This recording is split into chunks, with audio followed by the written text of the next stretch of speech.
नमस्कार, मी डॉक्टर राहुल पाटील. मला वाटतं अजून लोकांनी जॉईन व्हायचं आहे, तर 1-2 मिनटं आपण थांबूयात.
पाच वाजून 5 मिनिटांनी आपण चालू करूयात.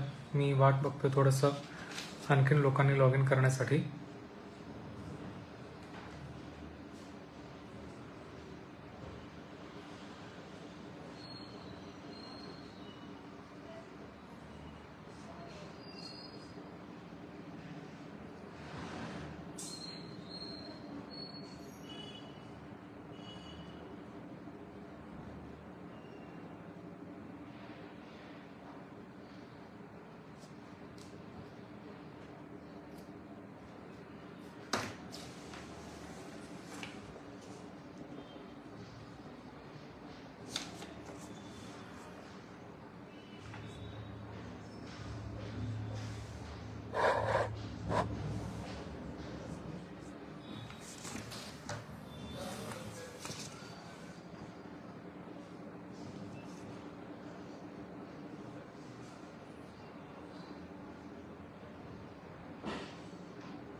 तर ठीक आहे, मला वाटतं आपण चालू करूयात.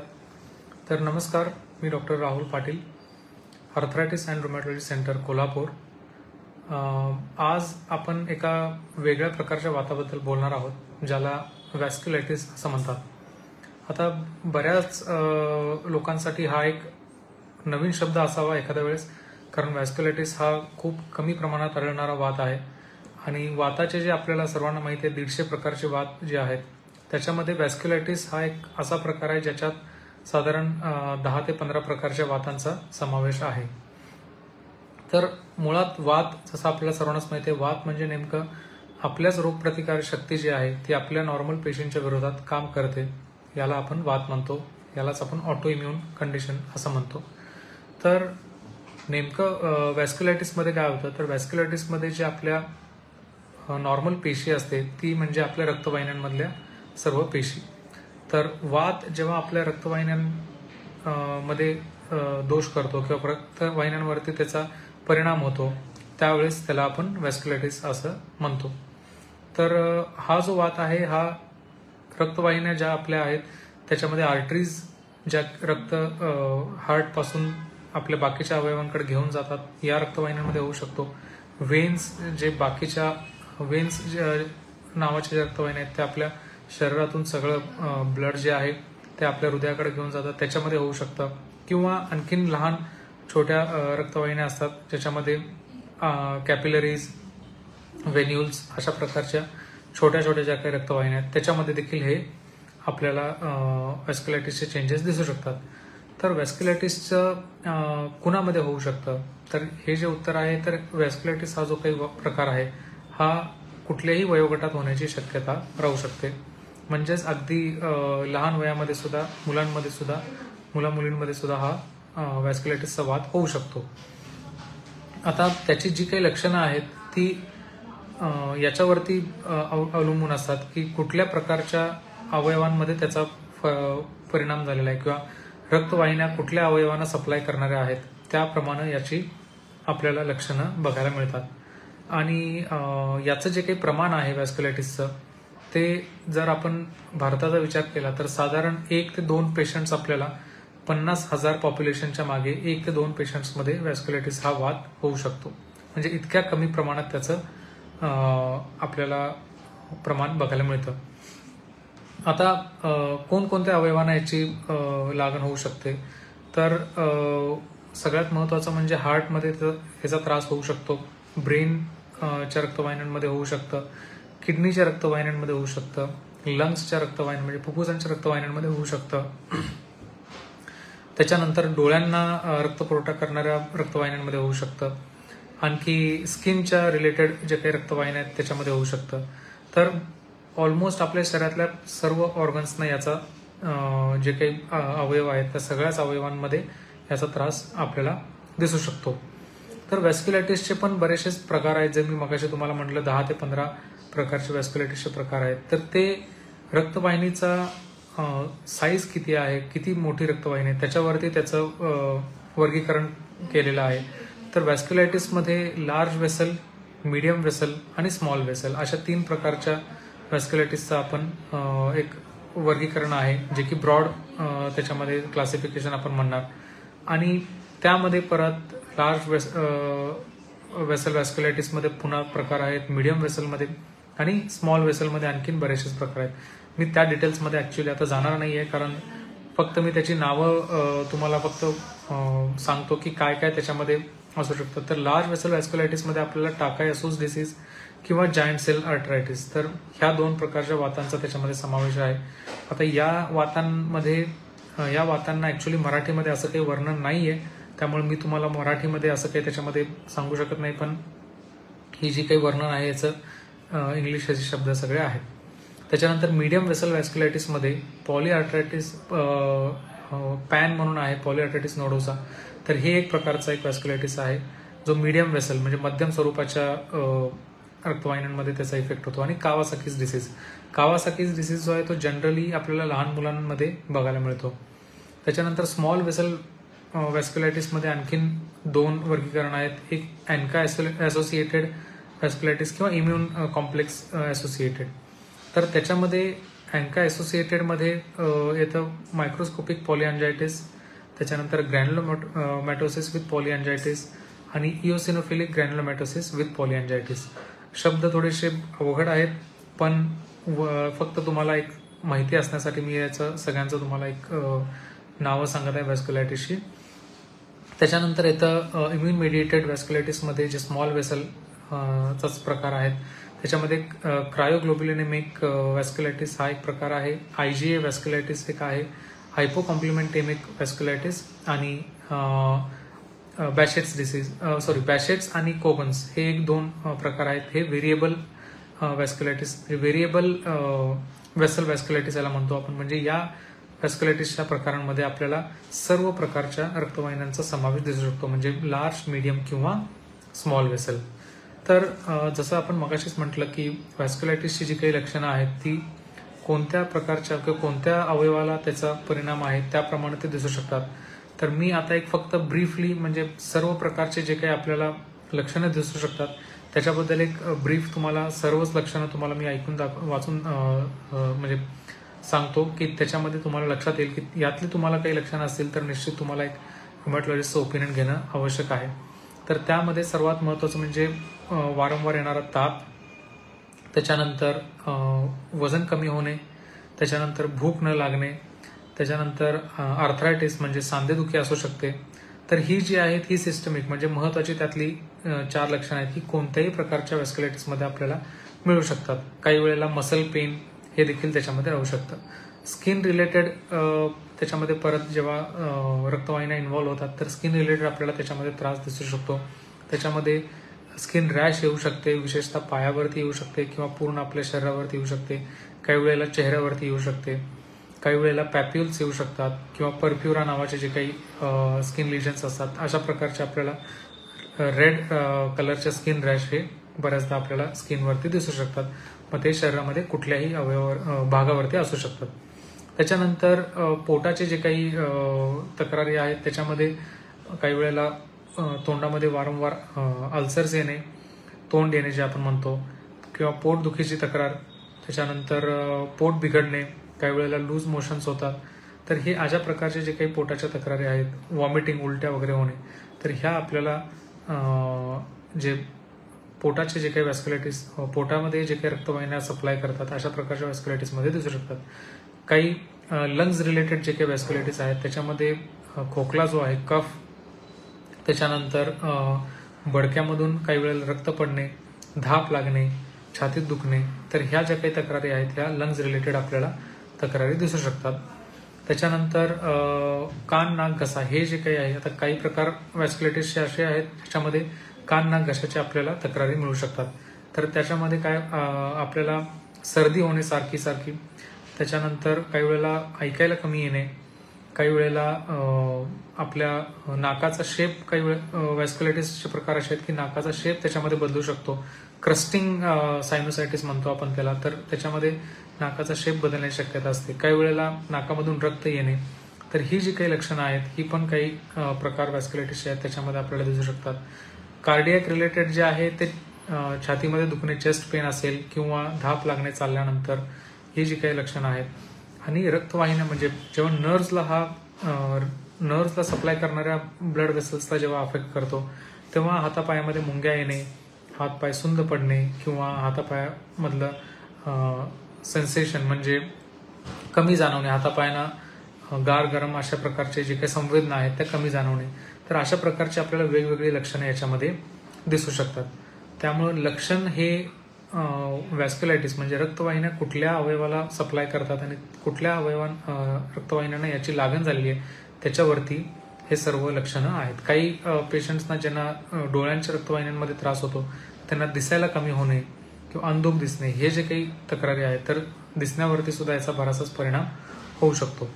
आता याचं महत्वाचं निदान जे काही आहे ते निदान जनरली आपल्याला पेशंटला असणारी लक्षणं आणि पेशंटला जे आपण क्लिनिकल एक्झामिनेशन करतो त्या एक्झामिनेशनवरून हे निदान याच्यामध्ये मेनली होत असतं.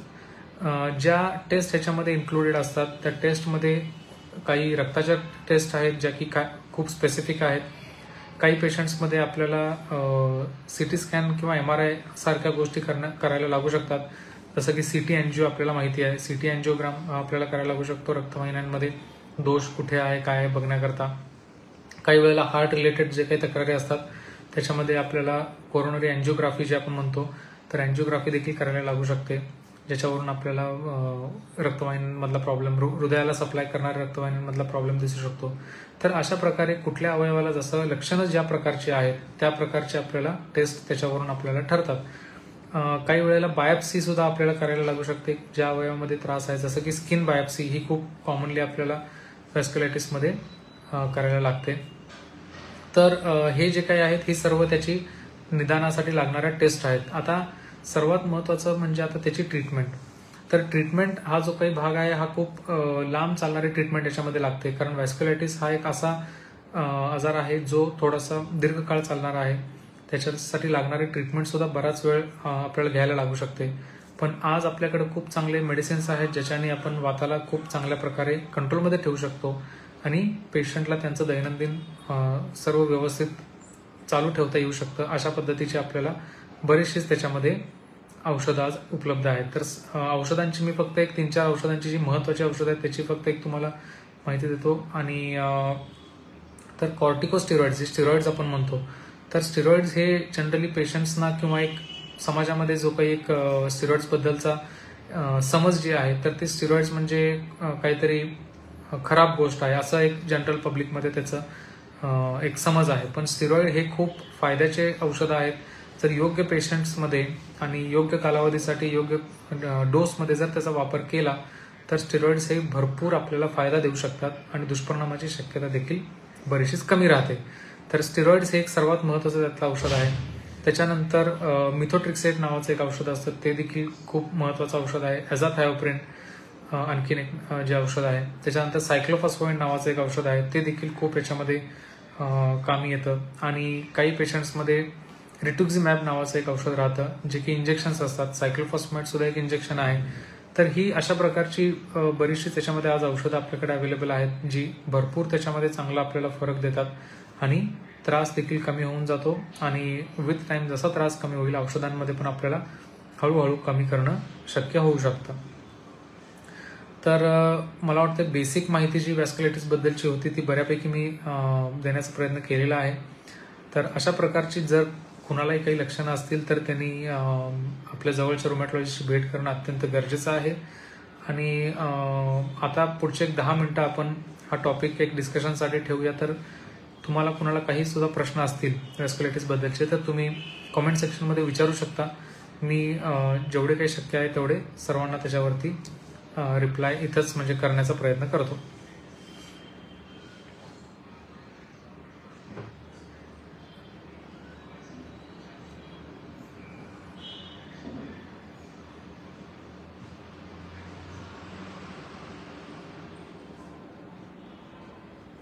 काही वेळेला वॅस्क्युलायटिस हा काही इन्फेक्शन्सच्या सोबत सुद्धा आपल्याला दिसू शकतो. तर बरेचसेच असे इन्फेक्शन्स आता इंडियामध्ये आपल्याला माहिती आहे इन्फेक्शन्स बरेचसेच कॉमन आहेत.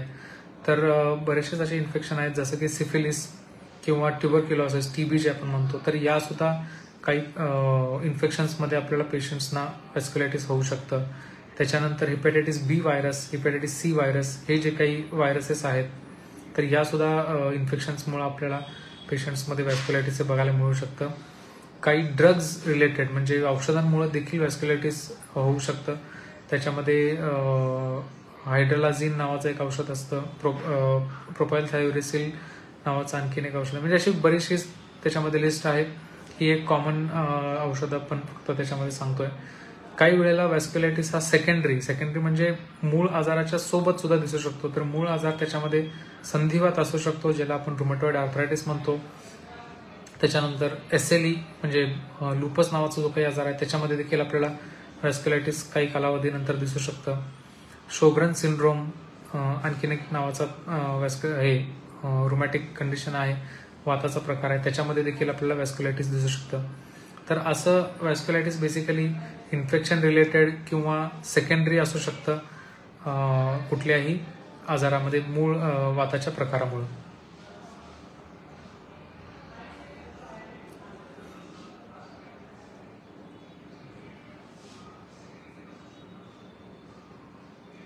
आणखी काही कुणाचे प्रश्न असतील तर तुम्ही विचारू शकता, त्याप्रमाणे आपण त्याला रिप्लाय करूया.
याच्यामध्ये आणखीन एक वॅस्क्युलायटिसच्याच थोडाफार जवळचा असा आजार एक आहे, त्याला आपण अँटीफॉस्फोलिपिड अँटीबॉडी सिंड्रोम असं म्हणतो. तर हा देखील एक असा प्रकार आहे की ज्याच्यामध्ये रक्तवाहिन्यांमध्येच तो त्रास असण्याची शक्यता राहते. काही वेळेला ॲट्रियल मिक्सोमा नावाचं एक कंडिशन आहे, हार्ट कंडिशन, त्याच्यामध्ये पण आपल्याला व्हॅस्क्युलायटिसच्या टाईपचे सगळे लक्षण दिसण्याची शक्यता राहते. किंवा एम्बॉलिझम जे काही स्टेट्स असतात, एम्बॉलिक स्टेट्स, अशामध्ये पण ते आपल्याला दिसू शकतं.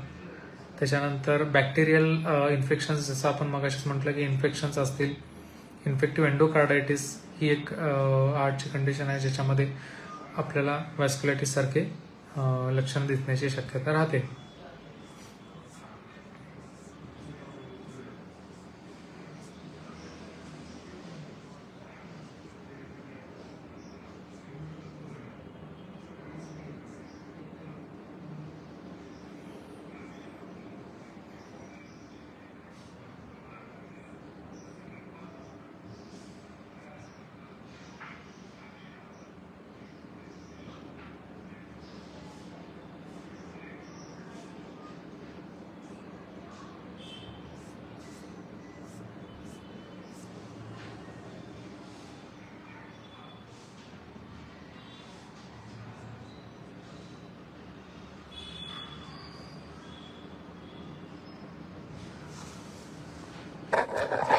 तुमच्या फक्त माहितीसाठी मी एक थोड्याफार तुम्हाला इमेजेस दाखवतो व्हॅस्क्युलायटिसमध्ये काय प्रकारचे आपल्याला लक्षणं दिसण्याची शक्यता राहते.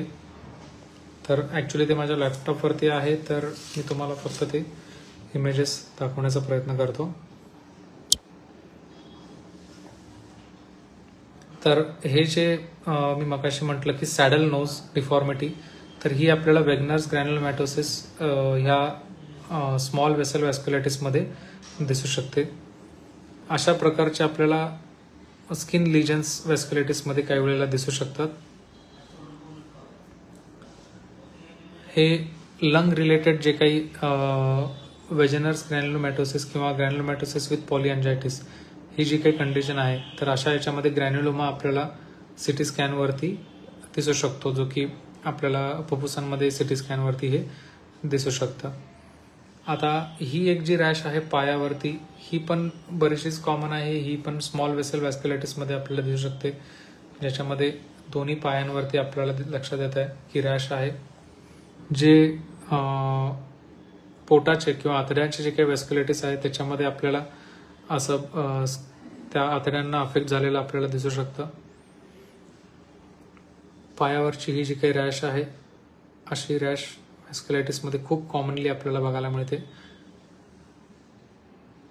इवन हे त्याच्यातले टाईप्स वेगवेगळे असू शकतात.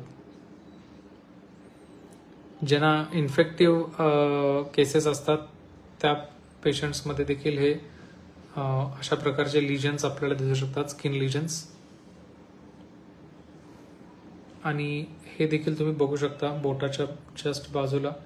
तर ह्याला हे ॲक्च्युली इन्फेक्टिव्ह आहे, तर इन्फेक्टिव्ह एंडोकार्डायटिसमध्ये अशा प्रकारचे लिजन्स आपल्याला दिसू शकतात.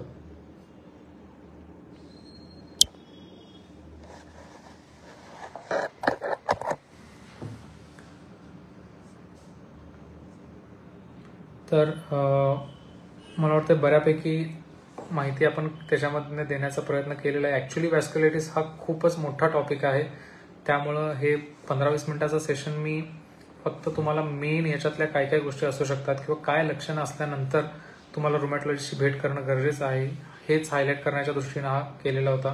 कारण जसं मी म्हटलं की मोठा टॉपिक असल्यामुळं हा कव्हर करणं थोडंसं अवघड आहे. पूर्ण सगळ्या एक वेगवेगळ्या आजारांची डिटेलमध्ये माहिती देणं थोडंसं अवघड आहे एवढ्या शॉर्ट टाईममध्ये. तर त्यासाठी हा एक शॉर्ट सेशन होता. तर अशा प्रकारचे जे काही आपण डिस्कस केले, अशा प्रकारचे काही लक्षणं तुम्हाला असतील तर नक्कीच तुम्हाला रुमॅटॉलॉजिस्टची भेट करणं आवश्यक आहे. आणि हा व्हिडिओ नंतर फेसबुकला राहणारच आहे, तर तुम्ही नंतर देखील पाहून आणखीन कोणाचे काही डाऊट्स असतील तर तुम्ही निश्चित त्याच्यामध्ये कॉमेंट सेक्शनला विचारू शकता आणि त्याच्यावरती सर्वांना एक आन्सर करण्याचा प्रयत्न मी नक्कीच करेन. थँक्यू.